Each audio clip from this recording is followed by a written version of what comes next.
Alright, so today we're going to take a deep dive into hydrostatics, which is the study of fluids at rest. Fluids, whether liquids or gases, have unique properties, and understanding these properties is crucial for tackling questions involving fluids. We'll cover key topics like density, pressure, buoyancy, and Archimedes' principle. By the end of this video, you'll have a solid grasp of how fluids behave at rest and how to calculate forces, pressures, and buoyant effects on submerged objects. To start, what exactly are fluids? Fluids include both liquids and gases. On a molecular level, liquids are similar to solids because their molecules are packed closely together, but they can move past one another, allowing the fluid to flow. Gases, on the other hand, are much more spread out, with molecules flying around chaotically and filling the entire volume of their container.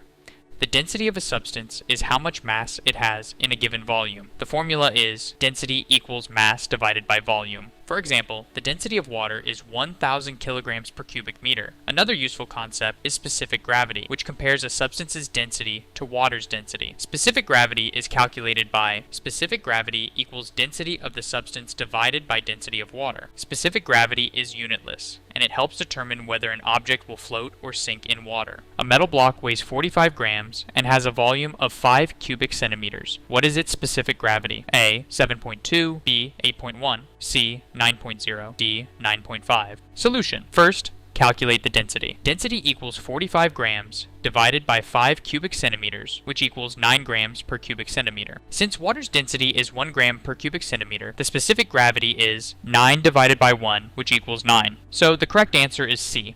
Next up, let's talk about pressure. The pressure in a fluid is the force exerted per unit area. The formula is pressure equals force divided by area. In the SI system, pressure is measured in pascals, where 1 pascal equals 1 newton per square meter. Pressure increases with depth in a fluid, which leads us to hydrostatic pressure, given by gauge pressure equals density of the fluid multiplied by gravitational acceleration and multiplied by depth. This formula tells us that the pressure depends on the density of the fluid, the gravitational acceleration, and the depth of the object in the fluid. A diver is 15 meters below the surface of a lake. The density of water is 1,000 kilograms per cubic meter. What is the gauge pressure at this depth? A. 15,000 pascals. B. 150,000 pascals. C. 250,000 pascals. D. 300,000 pascals. Solution using the hydrostatic pressure formula. Gauge pressure equals 1,000 multiplied by 9.8 and multiplied by 15, which equals 147,000 pascals. So the closest answer is B. Now, let's explore buoyancy. When an object is submerged in a fluid, the fluid exerts an upward force called the buoyant force. This force is given by Archimedes' principle. Buoyant force equals density of the fluid multiplied by the submerged volume and multiplied by gravitational acceleration. The buoyant force equals the weight of the fluid displaced by the object. If the buoyant force equals the object's weight, the object will float. If the object's weight is greater, it will sink. A wooden block with a volume of 0.02 cubic meters is floating in water. If the density of the wood is 600 kilograms per cubic meter, what fraction of the block's volume is submerged? A.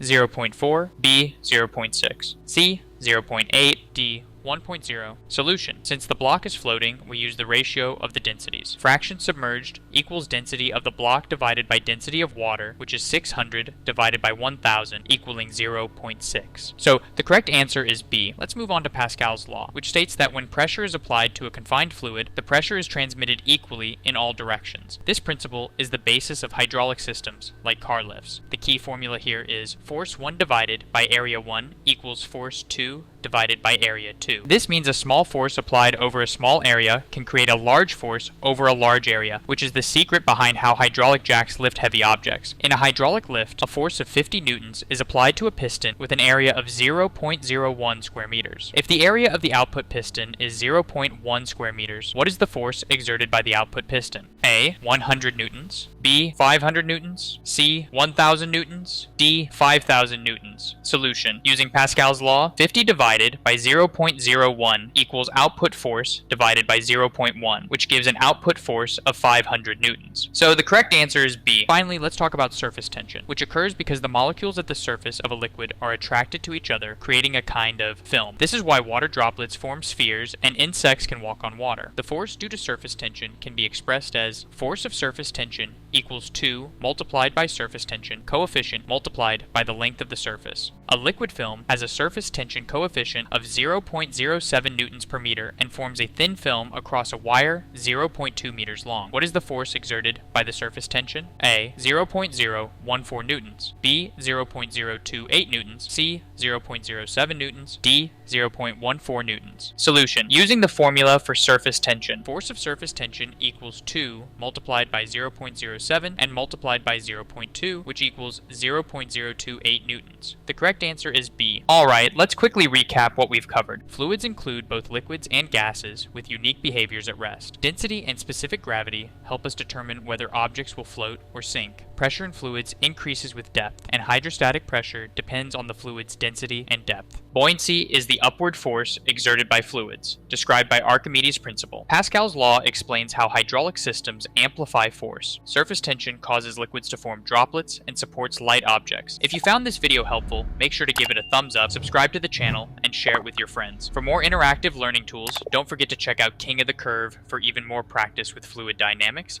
Thanks for watching, and good luck with your studies.